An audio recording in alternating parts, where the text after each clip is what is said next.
We'll call the order the Board of Commissioners meeting for Douglas County, Nebraska, today, Tuesday, September 24th, 2024. Please note that a copy of the Open Meetings Act is located on the north wall of the Legislative Chamber alongside an automatic external defibrillator. Please stand for the pledge.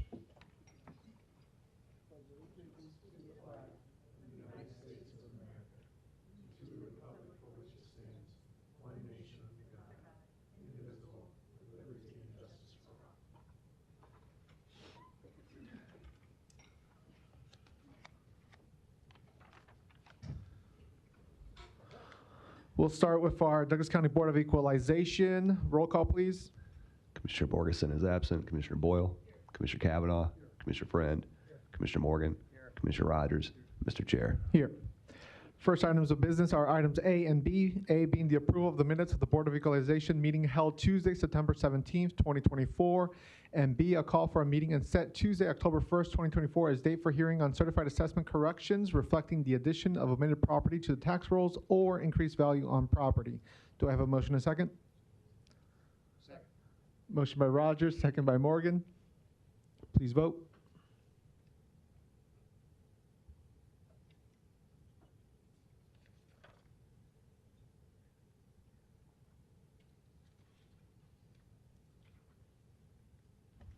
Motion passes 6-0.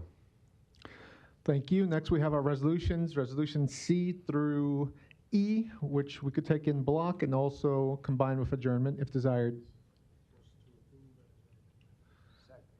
Motion to approve and adjourn by Rogers, second by Morgan. We have a question by Commissioner Kavanaugh. Yes, this is on C, correct? C through E, any item. Yep. Right. And I don't know if Mr. Goodwillie could shed some light on this. We have a whole series of properties here for action on reasons that seem to be parcels sold by the city or parcels sold by the Omaha Housing Authority that need value for 2024. Could you tell us how that process goes forward? It's pretty simple. Mike Goodwillie, Douglas County Assessor Register of Deeds Office Commissioner. It's pretty simple.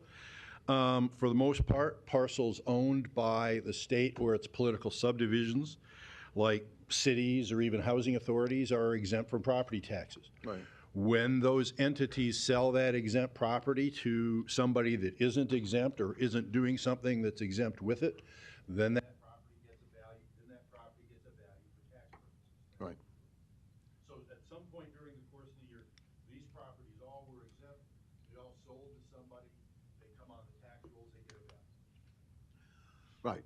I guess my question is, you know, with all the other properties that we appraised during this period of time, these properties would have come on the tax rolls at various dates, not all on the same date, right?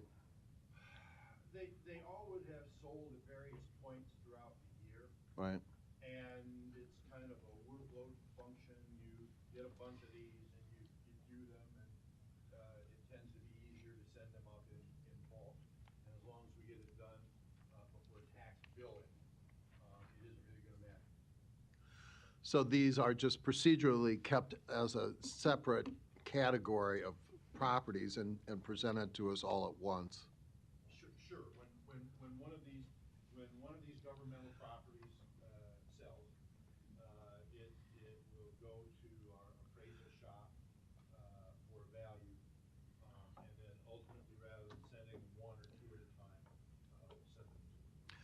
And I get this a lot, I'm sure you do too. If all of these properties have sold in the recent past, why isn't that their value? Well, because sometimes when properties sell from government entities, it's not really an arm's length exclusive marketplace sale.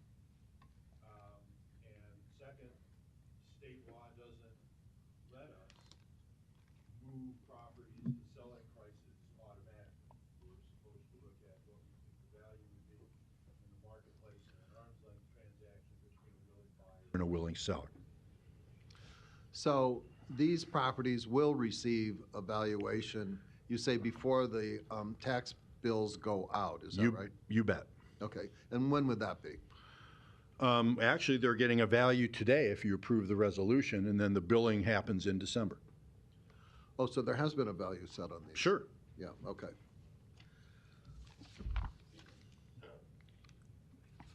So the action would be just to formalize their status.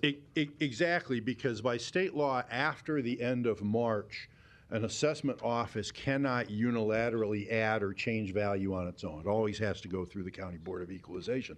So as these things get sold throughout the year and they have to get a value, we've got to bring it to you folks. We can't just flip a switch in the office and add a value to it. Right, thank you. Uh-huh. That's all. Thank you. Anyone else on Board of Equalization resolutions?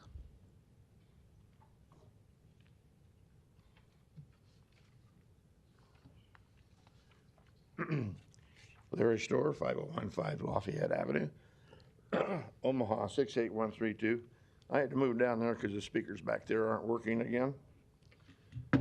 Thank you, Jim, for bringing this up for discussion. Unlike most people, I try to follow these things, but because of 3 or 4 main factors, the citizens are very suspicious of the way things operate. I'm going to name those factors and why I think so according to this particular resolution. The lack of transparency and two-way discussion with the citizens, the lack of citizens' comments, general lack of explanation to the citizens. Things appear to be somewhat corrupt. Now, as I look down this list, and I wonder why, when I'm forced to have my process of challenging you on my property value, why these people have not had value set already. Oh, is it because they're tax exempt? But the City of Omaha sold some property, the Housing Authority, the Municipal Land Bank sold some property, and then, of course, there's various charitable organizations apparently sold some properties. Forever North, for one, and Holy Name Housing. All of this implies that there's unequal treatment under the law. There are people living in some of these places like the Forever North and Holy Name Housing. Why did they not have values? Whoever owned the property, did the city own all of it? Or did some of the churches own it? Why are you now saying that they need a value for 2024 when you've already told us what ours are and told us we cannot challenge any further? Here you come in now today, maybe setting a value from 0 to whatever you think the new owner should pay, or setting the value at next to nothing like you probably did a while back, so that the people that used these had no property tax to pay. That's the way it seems. It would be nice if the county would have a real open debate on it someday with the citizens so that we could understand it better. Thank you. Thank you, Larry. Anybody else on the resolutions? If not, we'll vote.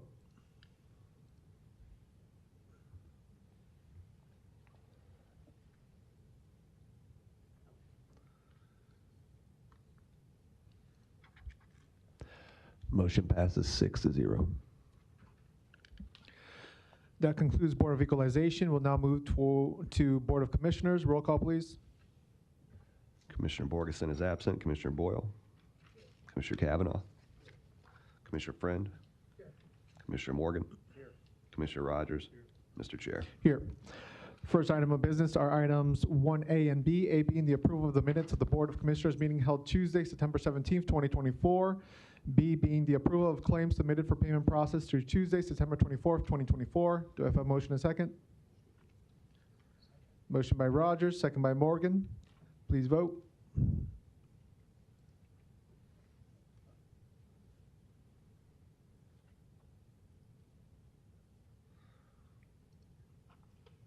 Motion passes 6-0. Thank you. Next, we have our consent agenda for items A through I. Do we have a motion and a second for discussion?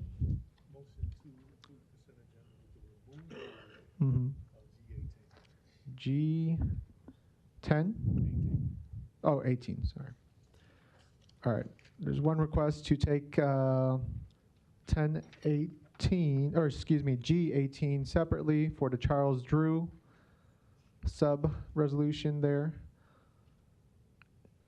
Any, all right, second with that removal. That leaves the remaining consent agenda for discussion. It's been seconded by Boyle, so any questions? Commissioner Kavanaugh. Thank you. Just for public record, on item F, approval of subaward contract between Lancaster County and Douglas County pursuant to the 2022 OJJDP non-participating Title II grant funding requirements. And Ms. Havacati, your name is on this. First of all, OJJDP, I doubt if most people know what that means. What is that? Kim Havacati, Deputy County Administrator. OJJDP stands for the Office of Juvenile Justice Delinquency Prevention. It's a federal agency. Right. And non-participating Title II grant, what's that? Title II funds are block grants to all 50 states that the federal government does. If a state does not want to take those block grant funds, they then open them up to the counties to apply for those block grants. In 2022, the state of Nebraska, through the Crime Commission, decided not to go for that federal block grant, so it was opened up to the counties to apply for it. Okay. And the non-participating Title II grant? Correct. That's because we are considered a non-participating state because the state didn't go for it and the counties did. Right. And Title II grants are for? Racial and ethnic disparities. So this is for $72,768. What would we use that for specifically? That's the portion that is going to Lancaster County. The total grant was $570,000 that is coming to Douglas County. Of that $570,000, the $72,000 is going to Lancaster County.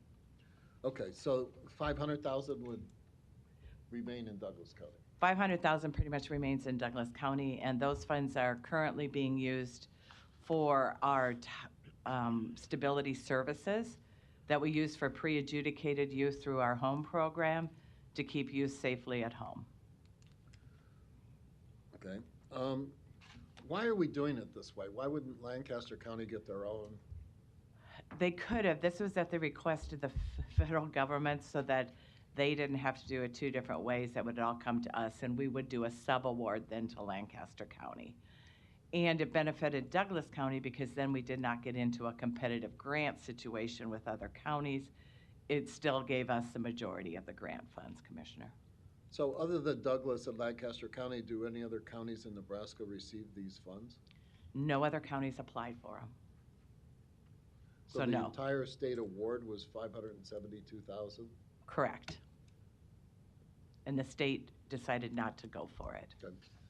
In previous years, what's been our level of participation in this grant funding?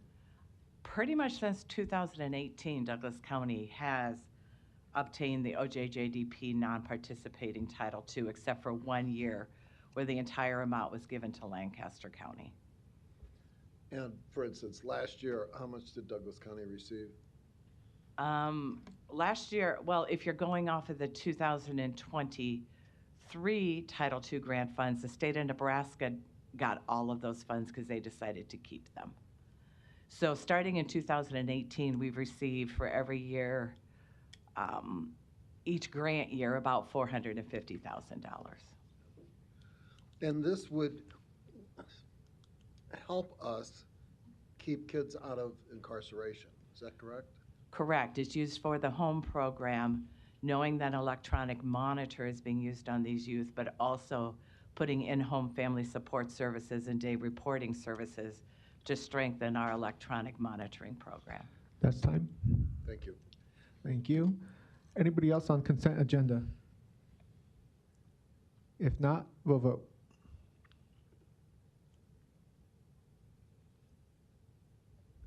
And Commissioners, while you're voting, I just want to point out on item H1, there was a revised resolution that was presented to you all today. It's pretty small changes. The rest of the backup remains the same. All right.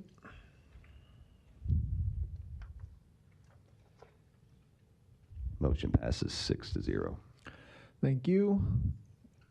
There was one item we are taking separately, which again is G18, the agreement with Charles Drew Health Center, Omaha Health Start Program.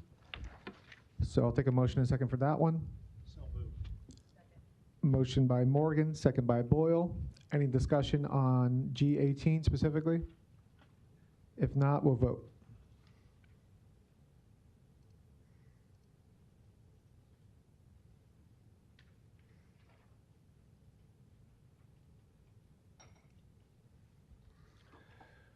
Motion passes. Commissioner Rogers abstaining, all other commissioners voting yes.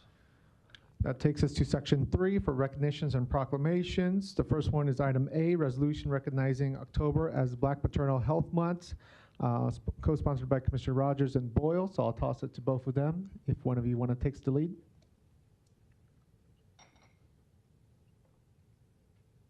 Milford, could you get our mic working, please?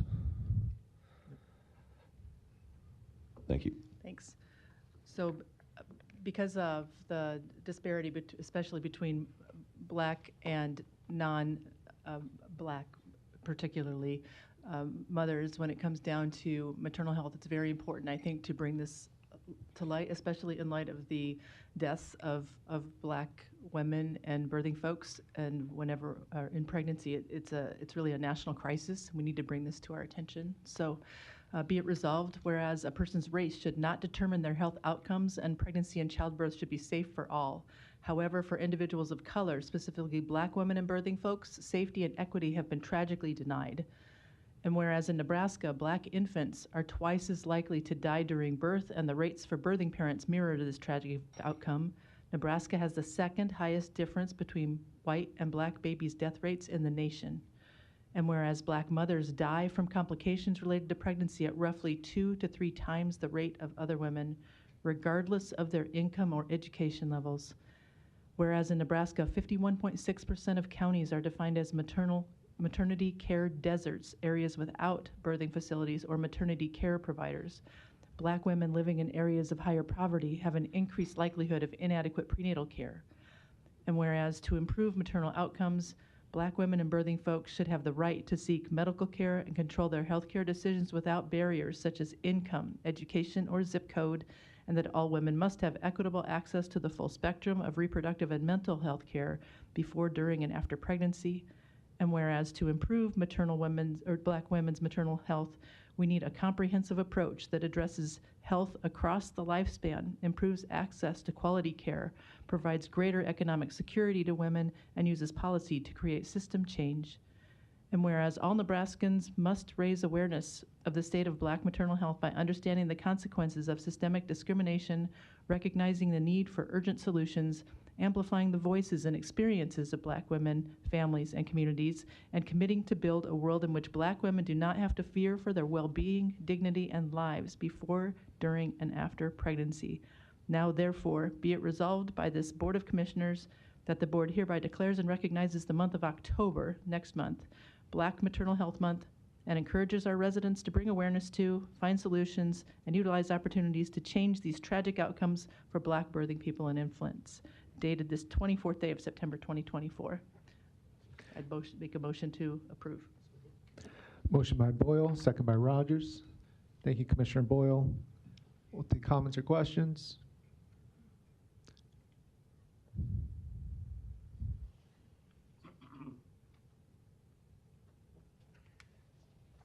Larry Storer, 5015 Lafayette Avenue, Omaha 68132.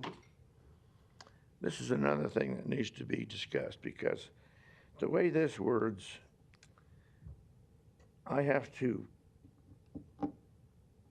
protest that this is part of a diversity, equity, and inclusion program, which on a national basis is being rejected now, particularly in universities. And the reason is a socialist Marxist program. if you use common sense, when you tell me that you have to have a Black Maternal Health Month, you're telling me that you don't want one for white maternal health. That's discriminatory. It's Marxist.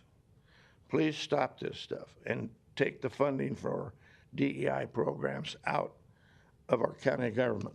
You work for us, not for national organizations that are changing this country for the worst. Thank you. Thank you. Commissioner Boyle? Thank you for that comment. These are simply facts. It has nothing to do with being Marxist. Black women die more frequently, and my other side gig is an OBGYN physician, so I see this. This is a simple fact. Even people like Venus Williams has had blood clots that have been unrecognized, and it wasn't a matter of income, education. It really simply has to do with the way the medical system, we need to do a better job, and I'm putting that on myself, of recognizing these disparities and doing something about it. So you can have opinions about this, but I'm not talking about an opinion, I'm reporting facts here. So this is a crisis, and Black women and birthing folks are dying as a result of the feeling of inequity there. So call it what you want as a DEI initiative, but it's a scientific medical fact that part of our population is dying as a result of circumstances in our healthcare system and in society. So thank you. Thank you. You had your 4 minutes, Larry, on this topic. Sorry. Thank you, Commissioner Boyle. Dr. Hughes? Good morning, Dr. Hughes, Douglas County Health Department Director, 1141 South 41st Street. Don't remember where I work anymore. I wanted to commend the board for bringing this issue of Black maternal mortality and health to the forefront and recognizing the issue that's out there. This is the definition of a public health issue. We know scientifically that there is really no biological basis for Black women and Black infants to experience poor health and death at higher rates than white. That leaves very, very few factors that are actually in play that are causing that, and those are really systemic issues that all of us can address. So I wanted to commend the board for their resolution proclaiming October as Black Maternal Health Month, and I also wanted to, as your local health director, add my support to that. Thank you. Thank you, Dr. Hughes. Anybody else? Good morning. My name is Joyce Von Drossik. I live at 619 South 37th Street. I just want to speak in support of the measure and in opposition to what was just said by Larry over here. I think that we can do a lot better than measures like this, though, and the best thing we could do to address these systemic problems, instead of simply talking about it and passing measures like this every year or something, is to pass universal health care, to completely remove the income-based disparities between who has access to health care. That would completely solve the problem, the urban-rural divide on this problem, if people out in rural communities had free access at the point of service to health care. And so I think we can do much better, and I would insist and encourage everybody who's going to vote yes on this to think hard about universal health care at all levels of government. Thank you. Thank you. Anybody else on this resolution? If not, we'll vote.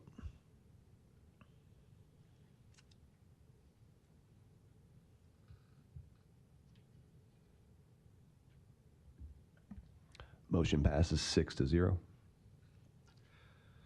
Thank you. We'll move forward to items B and C. B being the recognition of a retiring employee, being Mr. Kevin Manock, hopefully I pronounced that correctly, who worked for the Douglas County Sheriff's Office for 26 years. So we thank him for his dedicated service to Douglas County and our citizens for 26 years of service. And we also have Russell Will Wording, which I also give my apologies if I pronounced that not correctly, but Russell worked for the Douglas County Office of Engineering for 31 years. So we thank Russell for his 31 years of dedicated service to our citizenry as well. So if the board so desires, we could approve those together. Motion by Rogers, second by Friend. And we'll vote. One moment, please.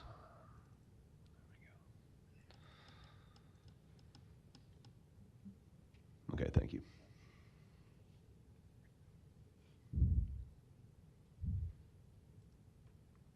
Motion passes 6-0. Thank you. We'll move on to section 4, presentations. We have one presentation today, which is item A from our sheriff's office. So I will toss it to them to introduce the topic.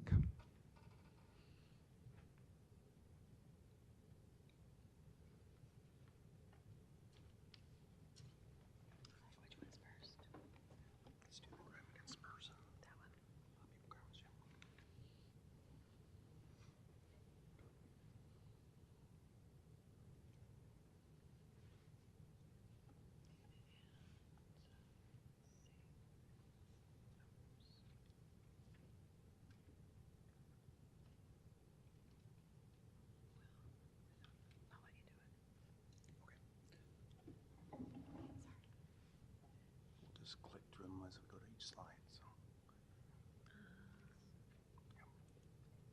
Yeah, there we go.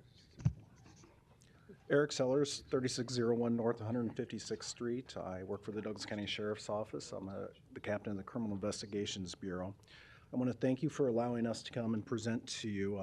Our hopes here is to kind of to open your eyes on what challenges. Can you hear me now? I want to open your eyes on what challenges we're facing with the Sheriff's Office, what successes we're having with the Sheriff's Office.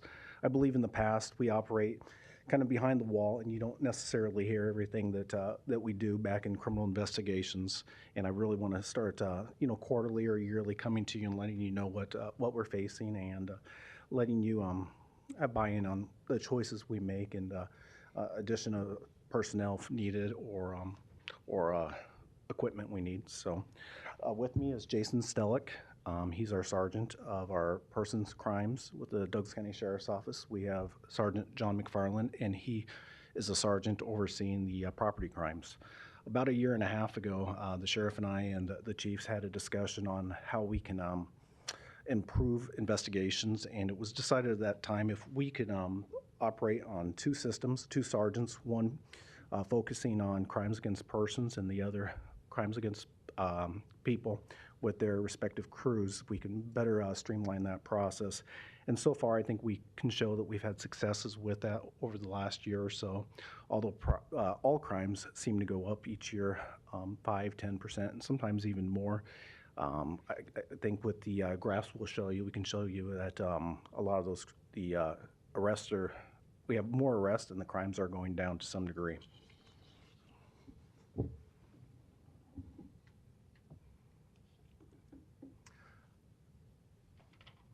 Okay, the first slide we're going to show, you'll see on the board here, we have different assaults, child porn, disturbing the peace, domestic violence, hate crimes, missing persons, murder, robbery, sexual assaults, and weapons crimes. And those are, anytime we make an arrest, if we find a weapon on the person, that's what that will fall under. So you'll see two numbers on here. So the 5-year average from 2019 to 2023, we show for assaults, we show an increase of about 14.75%. Is what crimes has gone up over those 5 years. However, in January to August of 23 to 24 in this last year, we're seeing a decrease now by 23%. Child porn cases. Now that's a tough one. You'll see back in 2019 and 2020, we received almost no reports. Over the last few years, we've increased by about 126%. Something we want to improve on to investigate. Right now, we have one full-time dedicated investigator to look at these cases. However, his attention's been pulled elsewhere. As other crimes increase, we need to focus on that. So in the near future, we would really like to get somebody focused back on child porn cases 100% of the time. Disturbing the peace totals. again, there has been a decrease in the last 5 years by 13%. However, in this last year, there has been an increase of 72% in these cases. Now, all these cases that I'm referring to are all within Douglas County, unincorporated, so outside the city limits, and only what we investigate at the Douglas County Sheriff's Office.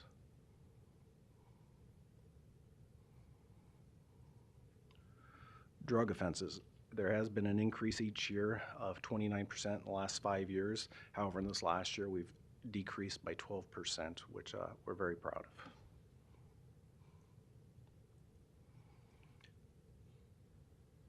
Domestic violence totals increase again in the last 5 years of approximately 18% a year.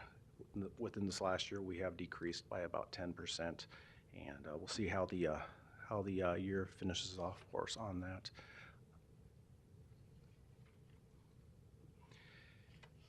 Hate crime reporting in the last 5 years, we've definitely seen a spike of an increase of 137%. This last year, about an 8% decrease. We're continuing to investigate as much as we can, and we want to get that number down. Murders. Now, last year was a very tough year. I'm sure you all heard we had quite a few murders in the county that we investigated. We had 5 murders that tied up hundreds of hours of all of our investigators. Whether you're crimes against persons or property, it was all hands on deck when it came to these, and we're very proud to say that we solved all of those, and this year so far we have had none.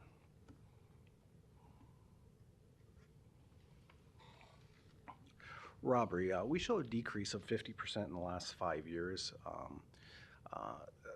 Mostly in 2020 we had a high year of 18 robberies.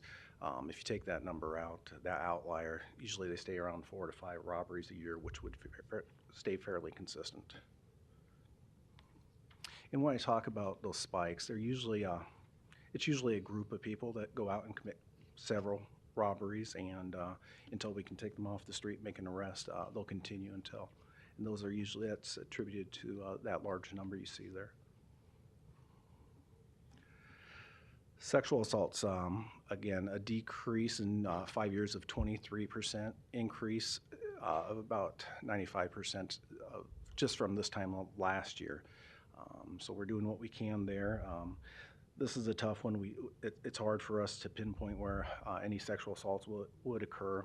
We're getting together to discuss why they're occurring, if these are sexual assaults by known parties, and how to inform the public and keep people safe there. So we're talking about how we can decrease that right now. And weapons arrests. Again, it seems like we're seeing a large increase in weapons we're taking off of people. Anytime we do a court-authorized search warrant, it seems that there's a weapon involved somewhere, and you'll see an increase of 60% over the last 5 years and 35% increase over just this last year.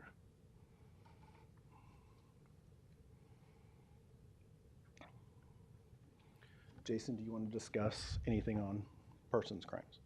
Okay.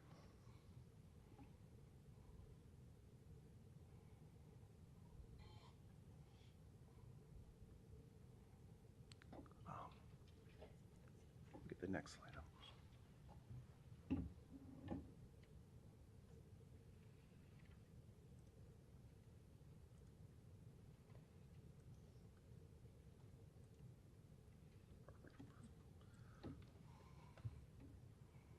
Again, that last portion was crimes against persons. It's a tough one for us to track and try to stop or reduce, because most of the time we're not going to know when somebody's going to be assaulted, when there's going to be a sexual assault or a robbery. We can do what we can to try to prevent that.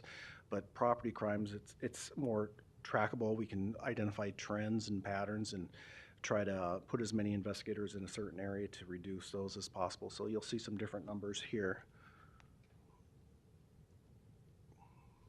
Auto thefts.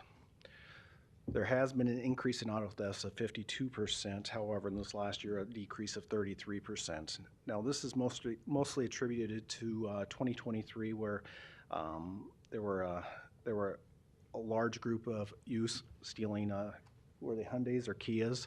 And it was something that was advertised on YouTube nationally on how to do it, and it was it seemed like it was a daily occurrence. We would see those, but over this last year, that trend's kind of gone by its side, and now we've seen a decrease of 33%.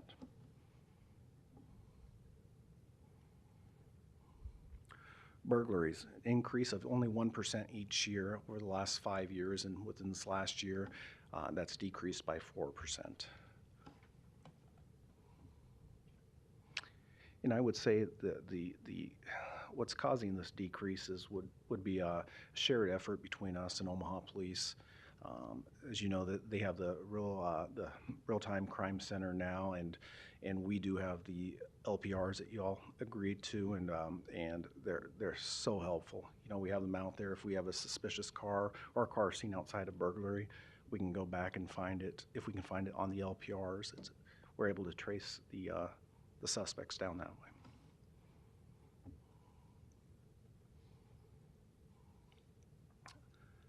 Thefts from vehicles, about a 1% increase each year, but a 4% decrease this last year.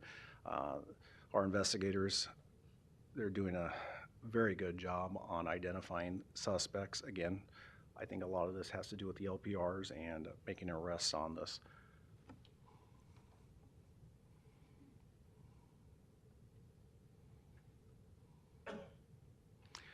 Now I'm going to have Sergeant John McFarland come up to the podium and discuss a couple of the cases and arrests we've made on the crime trends we've seen in thefts of construction sites and burglaries, and kind of talk to you a little bit about the successes we've had there. John. Good morning. John McFarland, 3601 North 156th Street, Omaha, Nebraska. Sergeant with the Douglas County Sheriff's Office. I'll just highlight some of our case successes over the last year, specifically in the property crime section, and then I think there was one last slide that we slipped in at the very end at the request of the sheriff, just to highlight our financial crimes over the last year. So Nicholas Palma, during the summer, early summer into about June, Douglas County Sheriff's and unincorporated Douglas County was being hit with a spike in crime and theft from vehicle cases. This was across the county, not in one specific area. Collaborative efforts with our investigators, going out, speaking with community, gathering information, intel, and video footage, identified the suspect, Nicholas Palma. Palma is a known suspect to not just Douglas County Sheriff's Office, but also Omaha Police Department and the greater metropolitan area. He has a long rap sheet, numerous instances of arrests and incarcerations. During the time, we retrieved and analyzed video surveillance from homeowners and retailers, shared information through social media platforms and with other agencies. On 24th of June, 2024, an arrest warrant was sought for Palma. A search warrant was executed at his residence and recovered over $6,800 of identified stolen property from the numerous victims in Douglas County and the city of Omaha. He was arrested and incarcerated at the Douglas County Corrections Center as of the creation of this slide.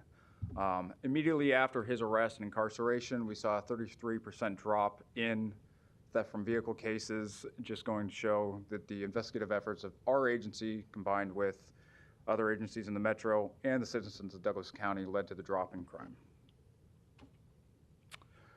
Next, we're going to talk construction crime. This is almost exclusive to Douglas County, unincorporated Douglas County. Omaha does have their fair share of construction crime, but unincorporated Douglas County is expanding at such a rapid rate. It is something we are always trying to knock down and identify suspects.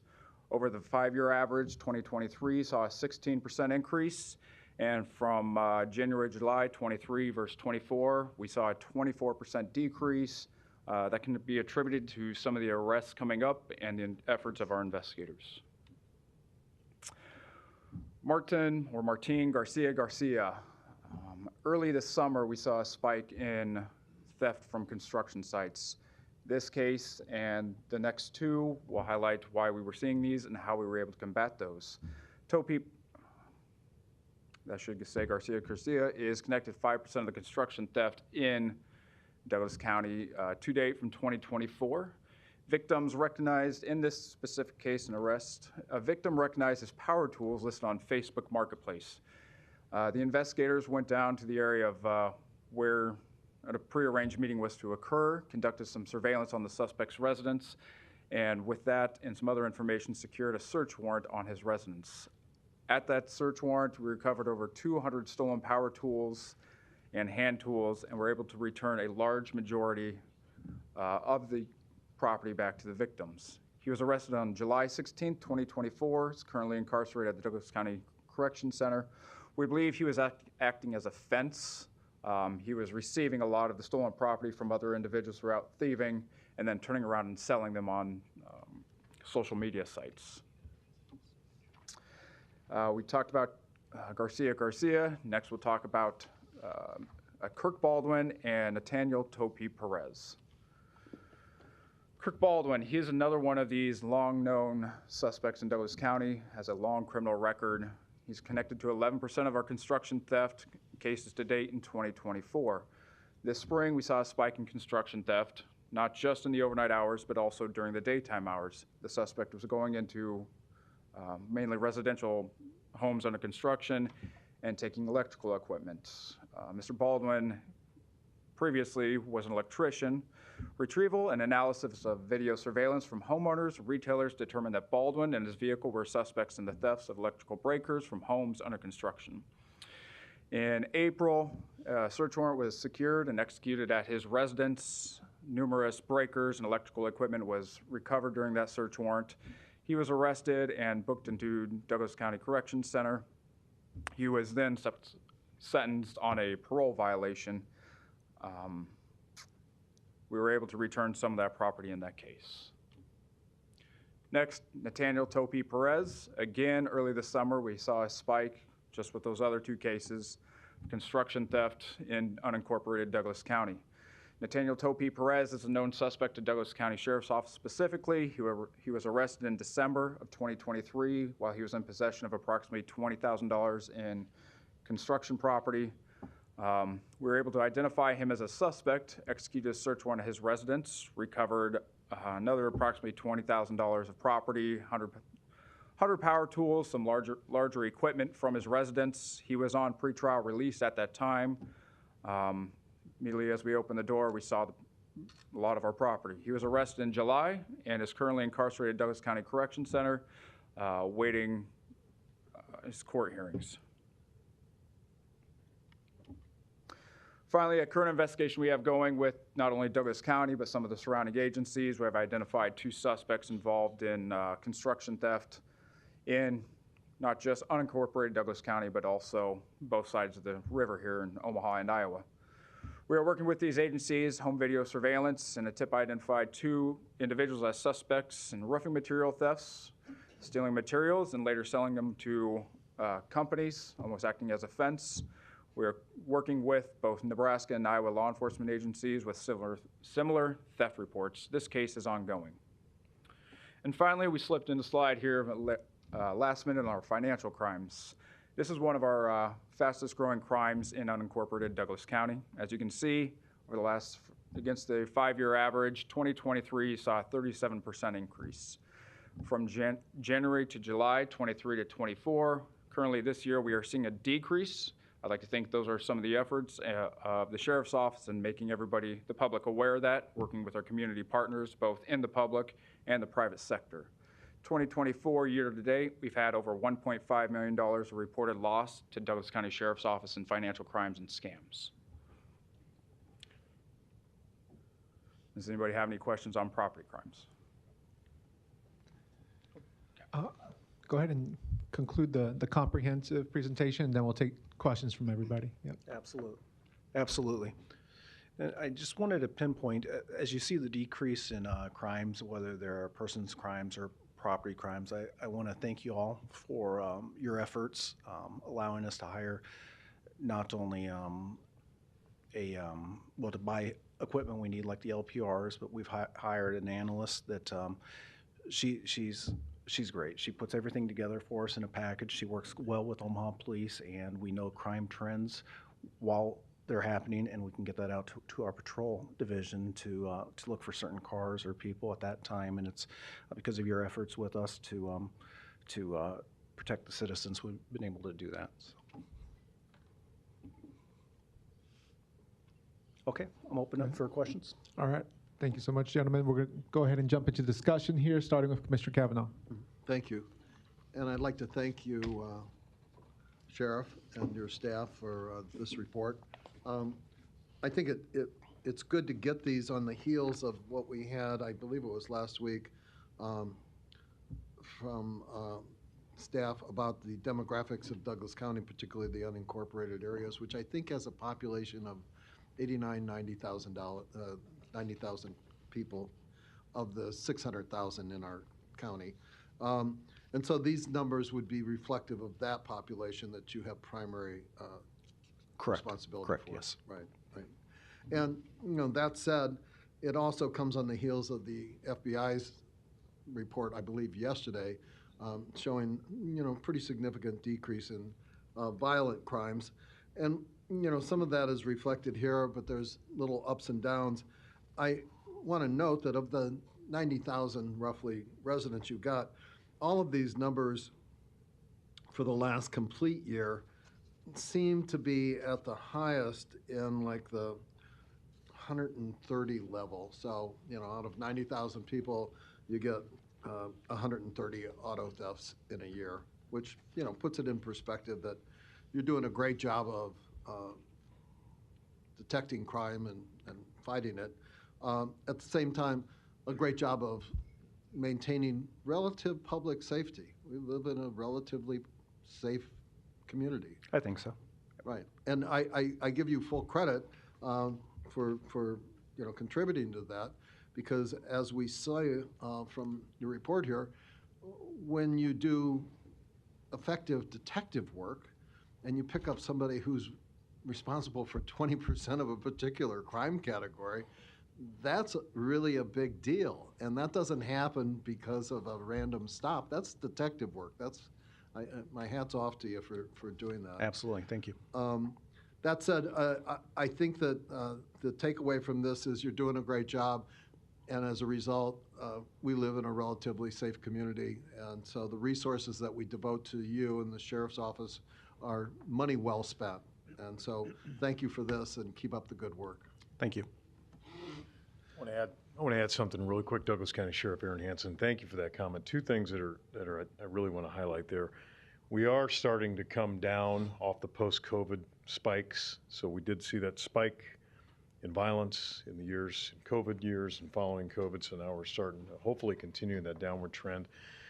But Commissioner, you also nailed the other big salient point, and that is it is a small handful of offenders in our community that are committing the majority of the crime. And that's why we did go through the additional steps of actually highlighting, so you can see, because that's where the partnership, not only with internally with other agencies, but also with our partners in Douglas County Corrections, for those individuals that are under pretrial release supervision, it's vital.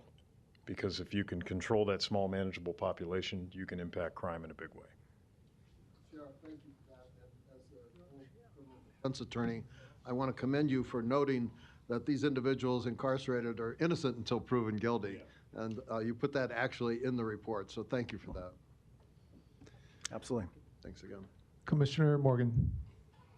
I want to thank you for the presentation. When you talked about the decreases, are you doing year-to-date numbers, not for the full year? In other words, you're comparing it with the same time last year? Correct. Okay. I also want to make a statement without saying too much, and I stand to be corrected by the sheriff.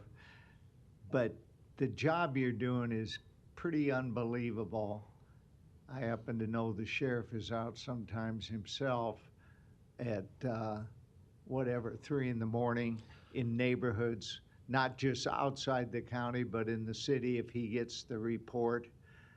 And I just want to thank you. I've said behind your back when someone comments that you're kind of on everything. And I want to thank you for the excellent service and follow-up that you're doing. And I mean that toward the sheriff, who I'm not sure when you sleep, but whatever 4 hours you're getting, and then back out at 2 in the morning or 4 in the morning, because I've offered to go with him sometime. I'm not sure he'd want me tagging along, but I really appreciate what you're doing in neighborhoods within our city and the county. Well, those are kind words, but for sure, the lion's share, 99.9% of the credit should go to our deputies who are I actually agree. doing the hard work. But at the same time, as a manager, you're out there setting, if I was a deputy, I'd be thinking, this guy sets the example for all of us. And so I do want to mention that because you really are out doing it. Absolutely. And thank you all for what you do. Thank you. And appreciate it, and just take it as safely as you can, because that's important to us.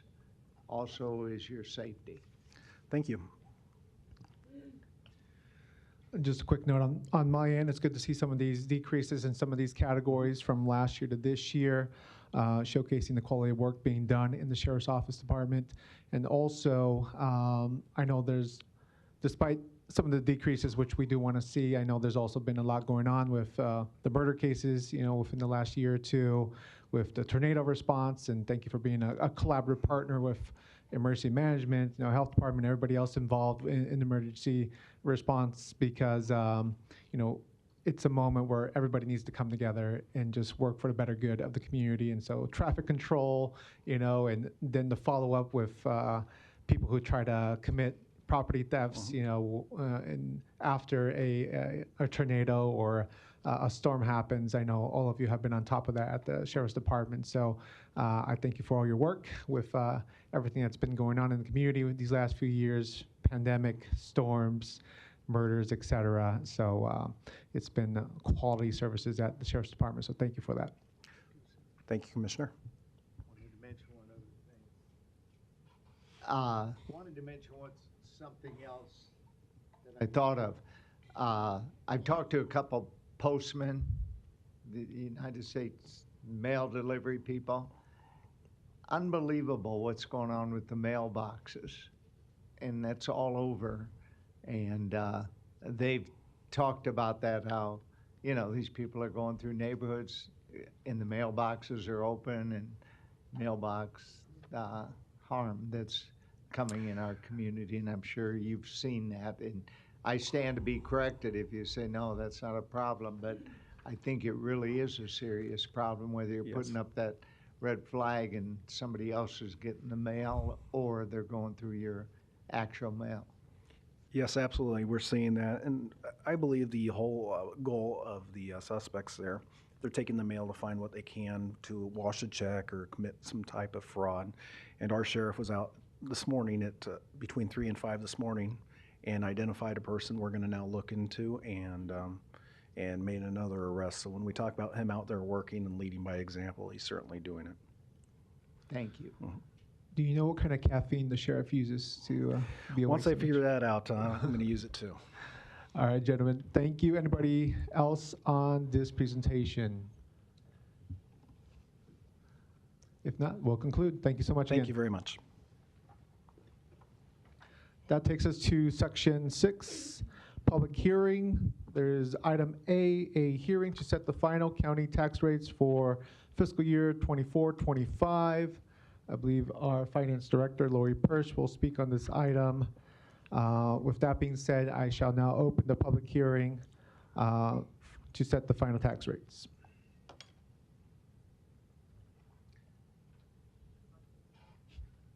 Let me get this. Is this on? Okay. This is just the setting the tax levy for the year. If you'll all recall, last year, this Board of Commissioners elected to reduce the levy by a half cent. For the budget in the current year, we have kept it flat. And just in light of trying to figure out with the LB 34 and what that impact may be, it just seemed like a prudent thing to do to leave it where it's at. But obviously, that's up to the board to decide. So for right now, we're keeping it consistent with prior year, is what I have in the budget. All right, and as a reminder for context, Lori, the budget we passed a few weeks ago, what is the balance on that budget? How much in the black were we with that? It is a break-even budget. We have a slight surplus, but I mean slight. It is like $1,500. So it is a very, very, very slim margin. So it is break even. We, we are not in the red, but it's tight where we're at. And that was assuming that the levy stayed flat. With the assumption that we keep the levy flat. Okay, thank you for that context. With that, we'll open up discussion. Commissioner Kavanaugh? Thank you. And Lori, we've talked about this. The legislature's action that you referred to relative to LB 34. Was to set budget limits. Yes, spending limits. Spending limits on counties. Do we know what the impact in terms of dollars of that legislative action is on Douglas County?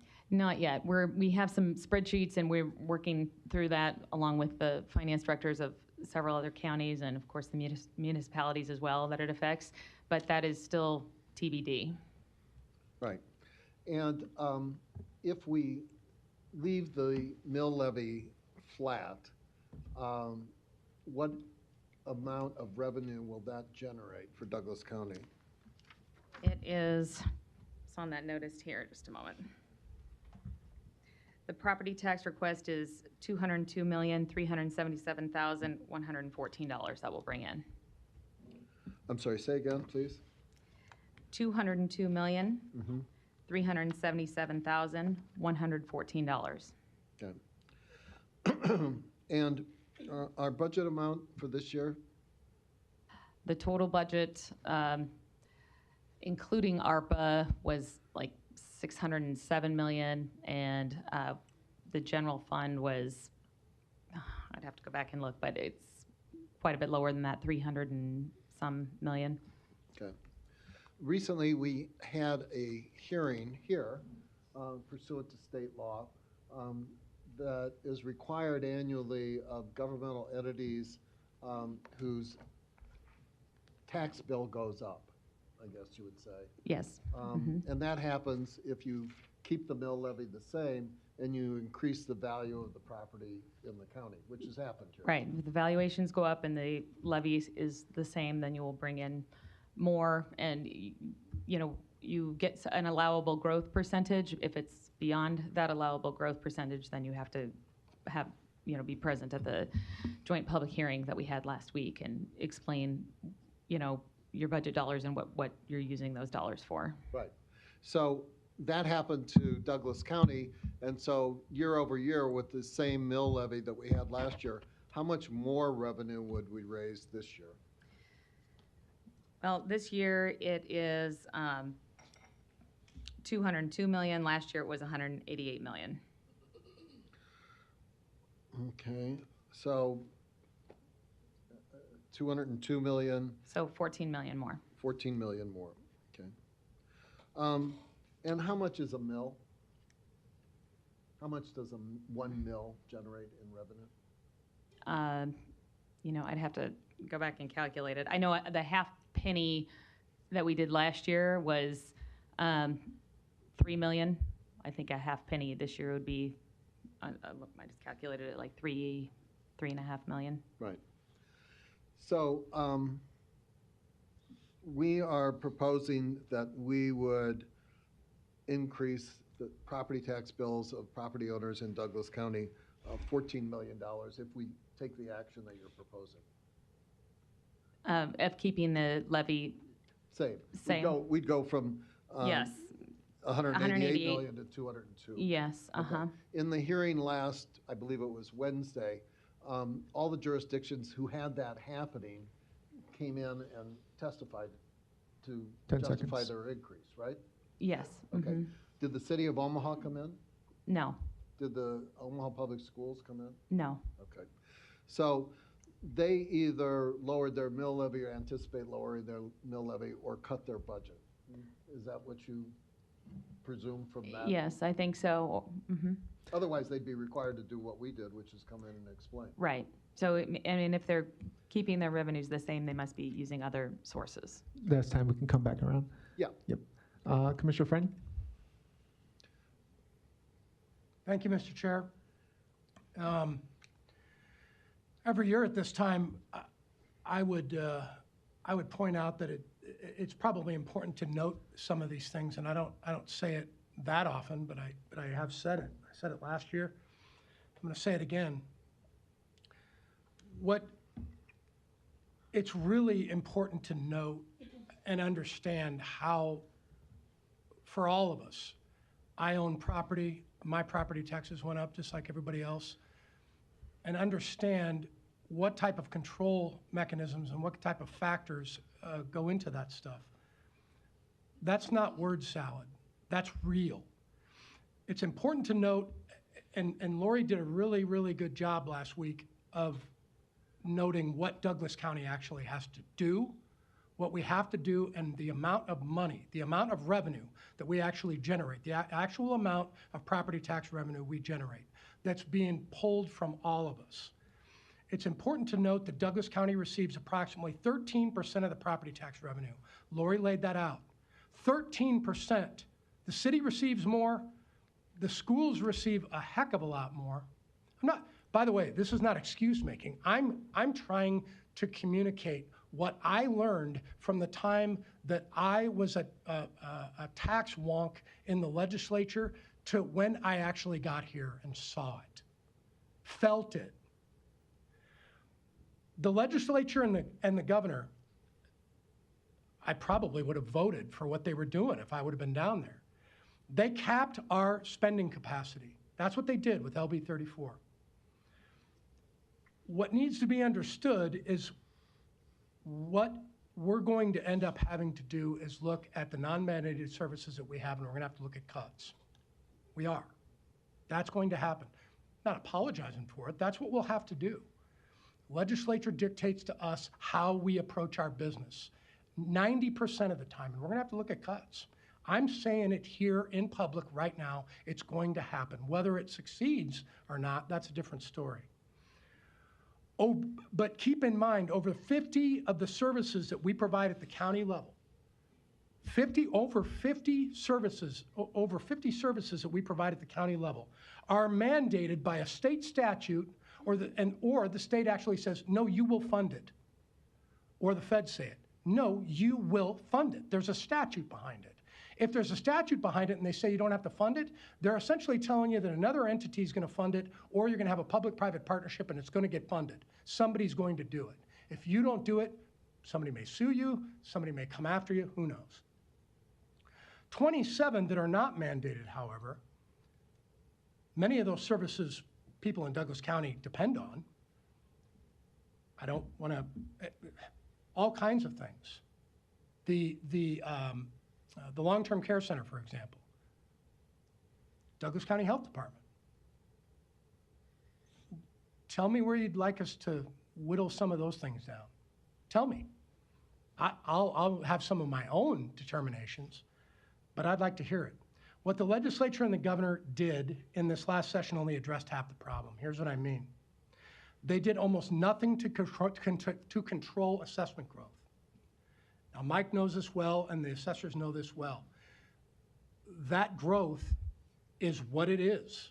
There's nothing, you go, here is the valuation, here is what this sold for last time, here is what you're going to get taxed. The legislature did virtually nothing to provide predictability as far as assessments. So guess what happens? We get 13% of the revenue, everything goes up because assessments are still going up to a certain degree. That's time. I'm not done. We can come back around. Sorry, Commissioner Friend.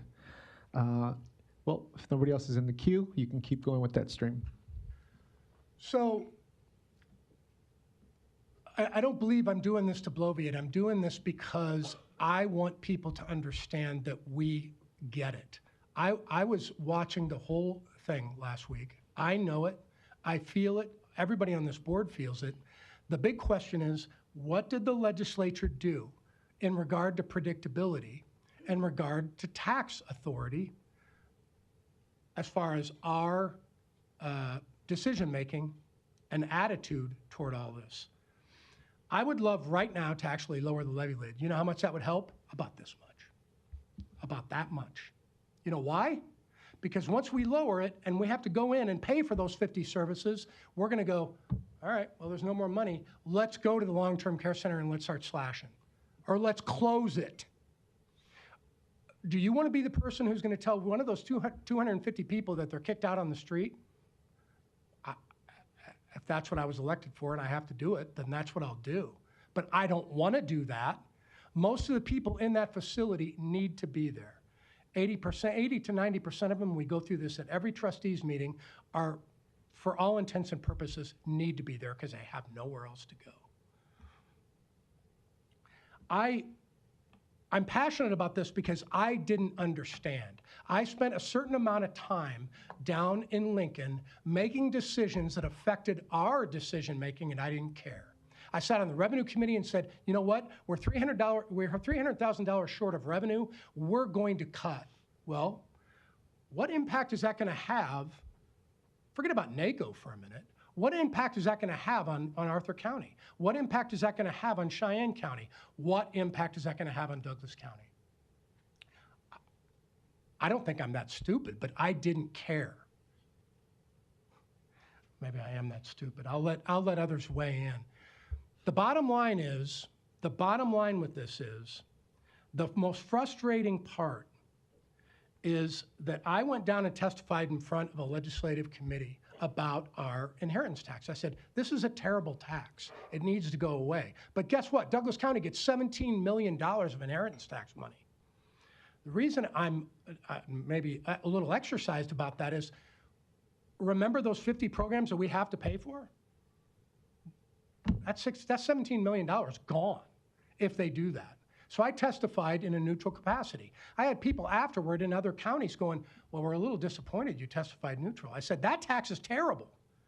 But the fact of the matter is, appropriations needs to sit down and they need to say, that $17 million, we have 50 programs, we're making you run, you don't have any choice, you better make them run, like the Sheriff's Department, like Corrections, like Tom Riley's office, Public Defender, like the County Attorney, don't have any choice, do it. And then they say, by the way, do it with less money. We are not going to do, this board, I think I can speak for the whole board, we're not going to jeopardize public safety, and we're not going to do something that's going to put the county in a precarious situation. That's why I will vow to work with the legislature to say, look, if you want to make more predictability, let's make it. But the fact of the matter is, the problem is not solved. The problem's just beginning. Thanks, Mr. Chair. Thank you, Commissioner Friend. I'll take a brief round just for a few quick comments. When we hear $12 to $14 million, of extra revenue that go with the extra assessment growth, obviously to the average person, that's a lot of money. Of course it is. In the world of having to manage government systems, whether it's city, state, county, et cetera, that can be eaten up by necessary expenses that are mandated upon us and that also are required to actually have a functional government. For example, we're mandated to provide medical services to those who are incarcerated. We have to do it. There's no choice. And we have about 1,100 individuals, more or less, that are incarcerated on any given day. So we have a contractor that provides medical services to them. That contract went up about $4 million. And so from one year to the next. And we got a bid from a different contractor. It was about the same cost. We looked at a national scale, what's going on. We saw that all of them are saying we're catching up with, post-pandemic inflation, post-pandemic salary increases that everybody has to meet. So there was no other way to provide medical services except to, of course, pay for them at the market rate that they're at now. So that's, $4 million extra right there. You think about insurance premiums. They can go up on any given year. I worked in HR for a little bit for a moment in the nonprofit sector. They can go up 10, 15, 20% over 1 year easily. Insurance premiums can. Now imagine insurance premiums for 2,600 employees, or excuse me, how many, Patrick, what's the latest count of employees? Well, I would say about 2,300 full-time. 2,300 full-time, some part-time, which also receive benefits. So that's a lot of insurance premiums that we're paying for. Imagine the increase that we have to meet when it's 10, 15, 20%, which is not uncommon nowadays. That easily can add up into the millions at times if it's a 20% increase over a year. Union contracts, our personnel, people who actually serve the citizens. 3% doesn't sound like a lot, but when you pay 3% to big unions that have 400, 500, 600 employees, that adds up when you have to do cost of living increases and salary increases because, well, any hardworking individual, whether it's private or public sector, deserves a decent cost of living increase.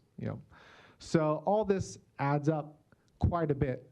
So it's not that, somehow that extra revenue is going to go into a nice little savings account. I mean, the budget is literally $1,500 in the black. $1,500. That's nothing. That's my mortgage, in 1 month. So we're hoping that we're actually do end up in the black, just at the current revenue that we have anticipated for 24, 25. So it's not easy to maintain a functional, stable government. We likely will have to look at some low-hanging fruit for cuts in this upcoming year with the different changes that are happening at the legislature. Hopefully, we don't have to go beyond those low-hanging fruit, but as Commissioner Friend said, we'll deal with what comes before us in the coming years. So those are just my quick notes on it. Anybody else on this topic? If not, we'll close the public hearing. Commissioner, And I apologize. Turn this on. Teresa York County Attorney's Office. I wanted to make the board aware of a correction to Exhibit B.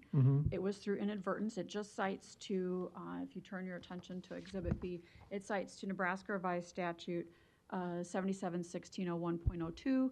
The legislature transferred that to 77-1632, and so it should read 77-1632 and 77-1633. It's correct in the resolution in the third whereas paragraph, but in Exhibit B, it needs that correction through inadvertence there to state the right statutes.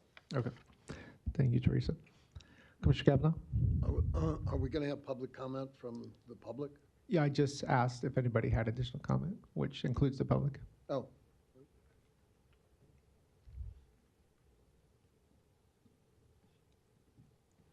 Good morning. My name is Sean Kelly, 5212 Underwood Avenue. I'm asking for a property tax decrease for Douglas County. So the budget was adopted on July 9th. Since then, the valuations have been certified with $1 billion of additional valuations come in. That equates to roughly about $3 million of additional funds received from taxes. I'm asking to honor the original budget from July 9th and reduce the mill levy. My math is correct. It's roughly around 0.4 of a mill. Thank you. Thank you. Lori, any comment on that perspective as far as changes on expected revenue on certified properties and assessments, et cetera? The original budget did have an assumption of a little bit lower assumed increases in property values than what they actually were certified at as of the 20th, so he is correct in that regard. Commissioners, if I can add to that, Patrick Bloomingdale, County Administrator. Keep in mind that you're going to have supplemental budget requests. Criminal justice, health and human services, and you're going to have to make decisions, and I would strongly recommend you not decrease the levy given what you're going to be faced with going forward with this new statute, where you're going to be restricted in non-public safety areas with how much revenue you could bring in. We ask that from a management standpoint, we ask that you not do that given what is surely coming. Thank you. Commissioner Rogers? Thank you, Mr. Chair. I want to add in on that and advocate against that. Seeing this cycle here for a number of years, to add on what Patrick has, this does not build in anything. Well, you do have some emergency clause, but the fact is, you're still gonna have all these other departments that you have to budget with this outside of this. And also, things have happened in the past that this kind of needs to be accounted for. I mean, the point to note is, with the fact of putting on a 0% lid, except for public safety, all the other departments that need to function, you know, you come in with a structural deficit every year. So taking everything out hurts us because when you come in the next year, you already have to go here. So half the departments are not going to be able to make that up. So coming in at 0%, and you got a 4 to 5% structural deficit, you'll never catch that up. I mean, we're fighting right now. So my ask is that we don't move on where we're at and that we approve as is. Thank you. Thank you. Commissioner Kavanaugh? I'm proposing that we do cut the mill levy by 0.4% and give people property tax relief. We're generating more income than we need. And if we just stopped wasting money, we would have more than enough money to do what we're talking about doing. A classic example, of course, is the $27 million empty kids jail that we're paying on every single month. It stands as a testament to waste by Douglas County. And if we can propose $30 million jail increase for a unprecedented use of our correctional facility as a place to lock up people with mental illness, I think that, you know, we can probably let the taxpayers in on some of the largest that we're spreading around for projects that are obviously wasteful. We're talking about projects that are not mandated by the state. We're not mandated to build a $27 million empty kids jail, and we're not mandated by the state to build a $30 million expansion of our adult facility. But we are, and that's not the worst part. Once you build it, you got to run it. So by incurring the initial waste and wasteful spending to build these fiascos, we incur long-term waste by having to staff them. And a good example of that is this medical contract that the chairman referred to that we entered into. Since I've been on the board, I opposed it from the beginning because for the amount that we spend on the medical contract, what we were doing beforehand was running medical provisions of our Douglas County inmates ourselves for a lot less money. We could do that too. The problem is we're not looking at ways to save money. We're just looking at ways to increase the property tax due to the increase in the assessed value and try to let people think that we're not doing that. Well, we are. Your property tax bill will go up. And I'm saying, let's make the property tax bill go down and use common sense on some of these wasteful projects that we have entered into or are about to enter into and can be avoided. If we just quit doing stupid things, we'd save a lot of money. And so I'm proposing an amendment to this resolution that says that we lower the property tax for the next year by 0.4%, the mill levy, I'm sorry. Is that a motion, Commissioner? That's a motion, yes. We're still, sorry, Mr. Chair, we're still in the public hearing, so we Okay. can't We gotta make close any it motions first. yet, yeah. Okay, we'll have to close. So I'll loop back to your motion once we close it here shortly. With that, you did have 1 minute left if you so desire. Well, I mean, you know, my friend, Mr. Friend, talks about, well, we're going to have to cut stuff, and he immediately goes to the best thing that we do, which is the long-term care center at Douglas County Health Center. He never, ever talks about cutting anything in the correctional budget at all that aren't mandated, like the kids' jail. And we immediately go to human services rather than ever go to public safety. Well, they're both equally important. And they both have mandated and unmandated services that we provide. But he wants to go immediately to how we help people rather than how we lock people up. Never touch that. As a matter of fact, expand that by a $30+ million expansion to lock sick people up. I mean, you know, I don't know about word salad, but there is a definite difference in emphasis if we can never, ever talk about the unmandated things that are going on right now over at the Correction Center and always talk about the good things that we do at the health center. That's time. Thank you. Commissioner Rogers? Thank you, Mr. Chair. Let me say the two things. One, I just don't know how longer that dog is going to hunt with the facility. I mean, that dog is tired, and that dog needs probably to be put out. I just don't know how long that's going to hunt. Because first, the board can make that decision. The board chose to alter direction that was on, but the board can make that decision, and that gap can be closed in 3 months. Two, the center's not even in the discussion because the center's in the part of the budget that's exempt from anything. The public safety side that can be funded. And which I'm sure he's chomping at the bit about it, but to get at the point made about the hospital, I've been on here for a good minute and have made several votes to keep that hospital there. But he is absolutely right in that calculation because, as I stated before, there's a structural deficit, and it's so much that can take. And you take the structural deficit, and you take the competition that we have to do to keep employees to make this place run in the non-public health side. Because at some point during this next year, I'm going to make the case that public health is public safety, like it's classified in the counties around the state. But if that is not accepted by the board, you've got public health that you have to fund. You've got all these other sides over here, and the only place to go. And this is not anything at the hospital. The only place to go is going to be there. And so when we get to that point, I will gladly support going to the taxpayers because that's what we have to do now to make that ask.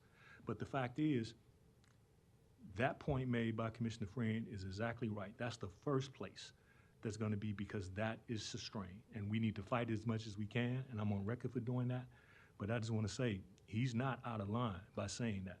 The state has put us in a situation where that's going to be the thing to go because we're going to have to fight to be able to keep employees on this other side of the house that has not been exempt from this. Thank you. Thank you. We'll go to Commissioner Friend. Thank you, Mr. Chair. Commissioner Kavanaugh and others on this board, they're right quite a bit, and I appreciate the fact, when they're right, I appreciate the fact that they are. And if I don't tell him enough, I appreciate his candor, and he is right on occasion. Here, he's wrong. He's wrong. I voted to lower the levy lid. You know what happened? Nothing. Nothing. People are still mad about their property taxes. You see my point here? And if we lower this levy lid, I'm not going to vote to increase it. If you stripped away everything that a government entity, and here's why Commissioner Kavanaugh is dead wrong. If you stripped away everything that a government entity is supposed to be doing, you stripped it all away. What's your job? What is your job? Constitutionally, what is your job statutorily? What are you supposed to do? Public safety. We don't have to do anything else at the county level. Public safety. You look at the feds, you look at the states, you look at the counties, you look at the cities. What is a governmental subdivision's job? Public safety. He can accuse me of saying, well, the first thing he goes to is the long-term care center. We're not obligated to do it. Statutorily or constitutionally, we are obligated to provide corrections. No choice. And, by the way, forget about the obligation. Forget about the fact that that's what government is supposed to do. He's wrong. I am not going to vote for a levy lid increase next year. So if we want to roll the dice and we want to lower that levy lid, A, nobody's going to be happy about it because their assessments are still going up and they're going to get taxed more. And B, we're going to be in a position where we're going to be going, boy, how do we make sure that we have the infrastructure that we need and with all of the resources that we have to have? Do you know how expensive public safety is right now? Does anybody have any clue? I have a clue. It's gone up exponentially. I'll say it again, final point. I will not sacrifice public safety because it is our core responsibility. Constitutionally, statutorily, it's what we are supposed to do. Everything else is white noise, folks. Everything else is white noise. Now, here's the funny thing. Some of that white noise, a lot of the people in our constituency and a lot of people in this county like it. Like the 250 people that live at the long-term care center. I don't know how to make it any plainer. We start lowering levy lids and we do what the legislature commands of us. It's putting us in a very, very precarious situation. And not for one second. And by the way, everybody says, well, public safety is, the legislature gave them a free ride. That's money that still comes out of our pocket. Sheriff's Department is paid for by property taxes. Corrections is paid for by property taxes. It doesn't matter whether they're excluded. It still comes out of our bucket. We have to pay for it. And we don't, there's no choice. Commissioner Kavanaugh's right about 80% of the time. Today, he's wrong. I would gladly lower the levy lid, but let me tell you something. A year from now, you ask me to lift it, I'm not going to. And then when we start cutting stuff, I don't want to hear the wailing and gnashing of teeth. I don't want to hear it because I will explode. I will go off. I'll go, well, wait a minute. You're the one that wanted to lower the levy lid last year. And we did. And now we don't have enough money. You think we're flush with cash? We have to make an Oracle transition at some point. Guess how much that is? We've talked about it in this chamber. We've talked about it in finance. We've talked about it. $7 million. We're going to make a transition to Oracle for $7 million. And everybody says, well, you don't have any choice. You don't have any choice. You don't have any choice. We're going to make other transitions that are going to cost $4, $5 million. IT infrastructure. I'd like to say, no, blow it off. But guess what? When that IT infrastructure fails and people's property taxes are wrong, it's going to cost more money. This time. Thank you, Mr. Chair. Thank you. Just a quick note on my end. I mean, what is the difference between the health department and corrections, or health department, or not the health department, excuse me. I'm trying to say the health center. The health center where 250 seniors and individuals with severe physical disabilities reside permanently. What is the difference between that and corrections, or that and sheriff's office, et cetera? Differences, of course, as we know, corrections, law enforcement is mandated, health center is not mandated. That doesn't mean I want to get rid of it. I've always supported the staff that work there, Teamsters, management. I've gone to visit the residents there, and there's people that have been there for decades living there and have nowhere else to go. It would be very difficult to find somewhere else to go for them. So, of course, at least me personally, I would not want to see even a cut to the health center, let alone it shut down. However, just for public information, what is the difference? Is that the health center is not mandated by state law for us to do as a function, as a service, whereas sheriff's office and corrections and county attorney and county defender and funding the judges and staff, that is required of us.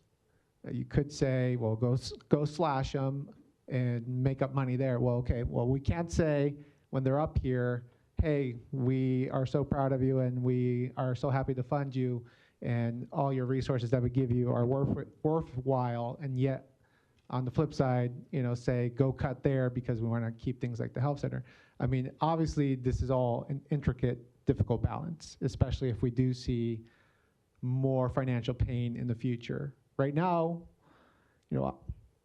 half our departments more or less are now facing a 0% cap. What if next year in the spring, the inheritance tax goes away and those $17 to $20 million go away? And then we're really, really talking about cuts for sure, without a doubt. So this is why, like I said, with the increases of cost of living, inflation, medical expenses to corrections, insurance premiums, et cetera, in the very small expected black, in the black balance. And that's assuming that we don't get the inheritance tax taken away from us. So reasons being why I'm supporting a flat, stay the same levy for now. Commissioner Kavanaugh, third round, 2-minute round. The resolution amendment that I proposed is for 0.4 of a mil decrease. Just to point out, I agree that we have to make some choices every single year. The difference between the Douglas County Health Center and Douglas County Correction Center is 80% of the Douglas County Health Center is paid for by the federal government in the form of Medicare and Medicaid. Virtually 100% of the Douglas County Correction Center is paid for by property taxes. By far, the largest single amount of outside of Douglas County money that we get for anything comes because of our Douglas County Health Center. This is a huge magnet for federal dollars for Douglas County. And we do the best work that we do helping Douglas County residents with that resource. 100% of what we spend to lock people up is coming out of the property taxpayer's pocket. That's always overlooked when we're talking about, oh, we gotta cut things, let's go to the health center. Let's cut our nose off despite our face, not the one that we pay 100% through property taxes, but the one who we get 80% of federal subsidies from Medicare and Medicaid for. It just doesn't make any sense. Stop doing stupid stuff. If we cut waste and we recognize where the money comes from, we can do a lot better with a lot less property tax. And that's the basis of my proposal. Every year we have challenges. Every year we should have robust finance committee hearings, like the legislature does in appropriations and like the Congress does in Ways and Means.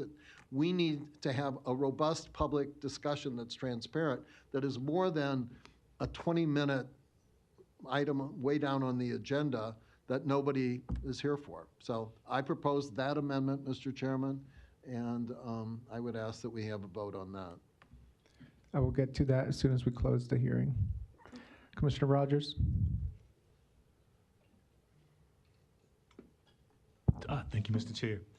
So, but the fact that's not mentioned is, yes, you get money from Medicaid, but we subsidize the health center somewhere up to $20 million. And so you take the subsidy that you have, that we provide at $20 million, you take a zero lid increase, you take a 5% deficit, and the eat that will happen with that eventually, it will be a matter of time before we have to make a hard decision. And yeah, the majority of it is there, but that $20 million means a lot, and it has slowed since I've been here, but it has not decreased. And there is going to be, if you have a lid that continues to grow in demand-wise and the cost over there continue to grow, you will never make that up. And so let me again reiterate the fact, I have no desire to close the health center. And I've sat in here in a room full of people where the board thought they may entertain that with a study, but didn't do it. And if we come to that point, it'll be a reckoning time for a lot of things. I don't know so much if the center will close, if we ever got to that point, but it would privatize. And when it privatizes, there's a whole nother beast there. There's a whole nother thing. So yeah, it's 70%, but it's $20 million of county money that's in there. And when we get to the point where you have to squeeze those increases, you have to squeeze the increases of the civilian workforce that come in there, we'll have reckoning time pretty soon. Thank you. Thank you. Any other comments on this topic? Larry?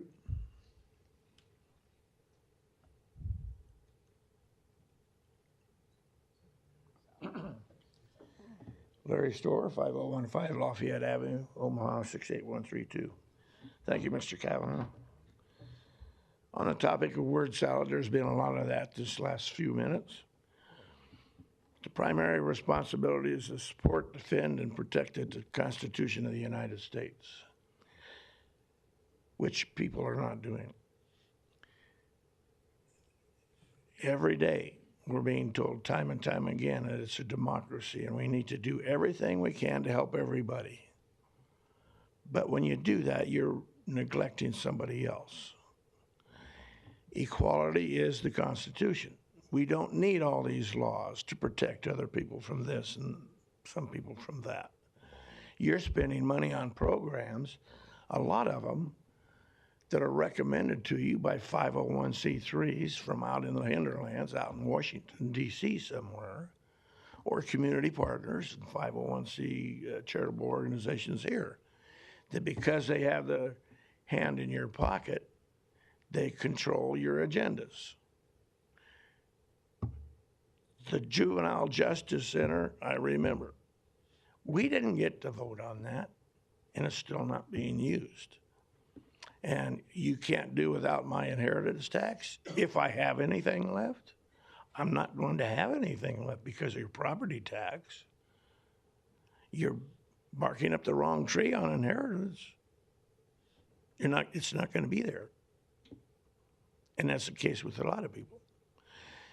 A lot of this is the fault because you do not allow two-way discussions in your civic centers. You're supposed to be listening to the people, but you do not. You refuse to discuss with us. In my last trip up here, I did not say anything about that resolution being a lie, that there was not factual. I did not say that, but my representative implied that I did. What I did say was the fact that she did that implies that you people are listening to the wrong people. What I'm telling you is,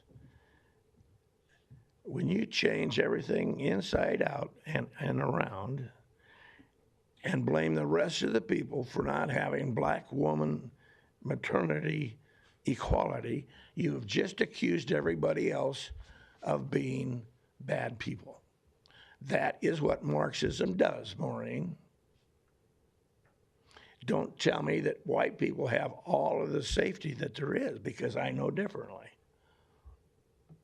But that's what you did. And you accuse me of kind of being a liar. Well, this board has lied about a lot of things, including the Juvenile Justice Center. Thank you, Commissioner Boyle. So healthcare is not pie. So we're not trying to share the same pie. The pie needs to be bigger. That's what I'm implying. So in response to that remark, thank you. Thank you. Any other comments during this public hearing? If none, I will now close the public hearing. As a courtesy, I'll take Commissioner Kavanaugh's motion since he tried twice during the hearing.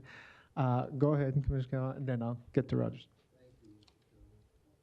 It's simple. We amend the resolution where it says the property tax rate is remaining at, I believe it's 29.059, to reflect a 0.4% decrease, which would make it 28.659. I believe that's correct. There has been a motion by Commissioner Kavanaugh. Is there a second? If no second, we'll take other motions. Motion to approve, specifically keeping the levy as presented. All right. Second by Morgan. And we'll vote. Excuse me, Chair. Yep. Garcia, Teresa, York County Attorney's Office. Could we do it, I would just suggest, could it be as amended to make the correction to the statute in Exhibit B? Oh, as amended per Teresa's correction. Thank you so much. Yes. Okay, there's been a second by Morgan. We'll vote.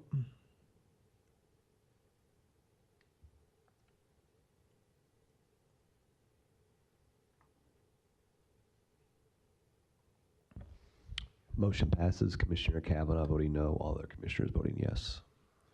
Thank you. That completes the public hearing section. We'll now go into section 6, committees.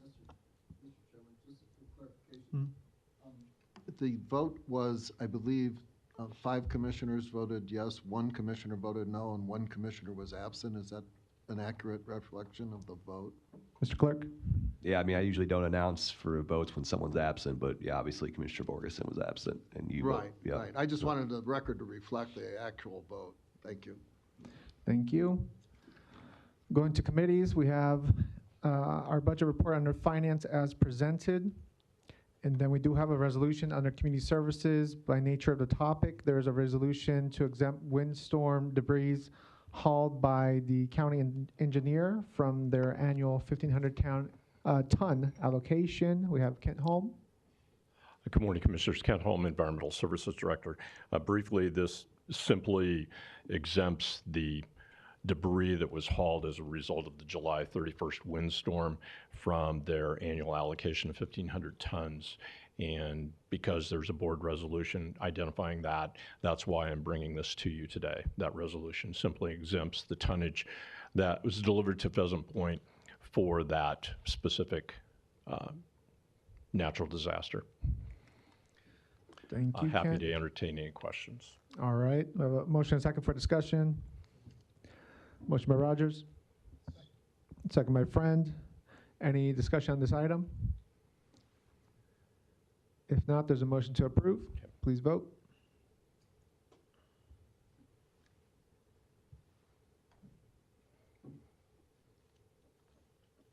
Thank you. Motion passes Thank you, 6 to Kent. 0. All right. Under Human Resources, we have weekly personnel report from Civil Service as presented. We do have a need for executive session for the purpose of labor negotiations. With that, I'll take a motion. Motion by Rogers, second by Morgan to go in executive session. Please vote. Yeah, it's going to be upstairs.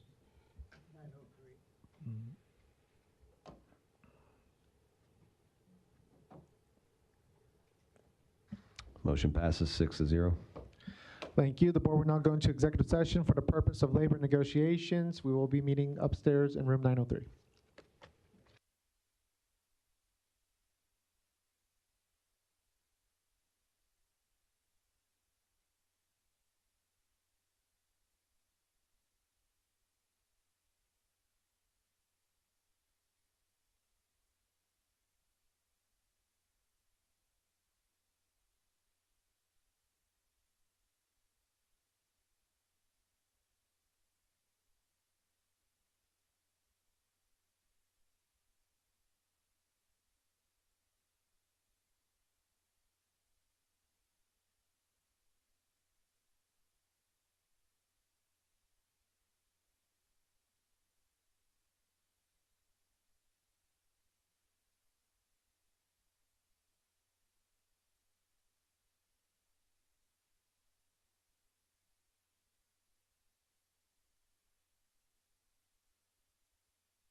Outside of room 903, there was a motion by Commissioner Morgan to reconvene and adjourn, second by Commissioner Rogers.